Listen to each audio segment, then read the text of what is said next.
So dito sa tornilyo ng ating air filter, yung dalawang 10 mm na to, 10 Newton meter din to. Okay? Ipitan na natin. 1, 2, 1, 2. Okay? So dito naman tayo sa mga screw bolt na yan. May tamang higpit din tayo para dyan. So ang tamang higpit natin dyan ay 7 Newton meter.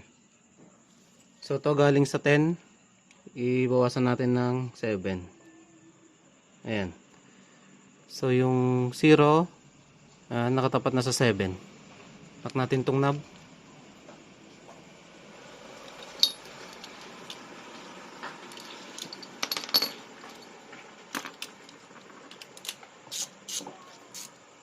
Okay.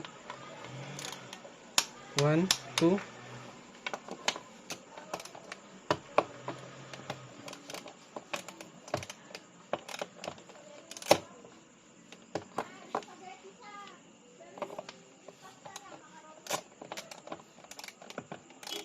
Makita.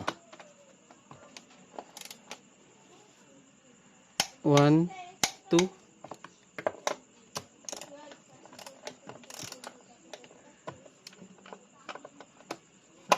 Yan. 1, 2. Dito.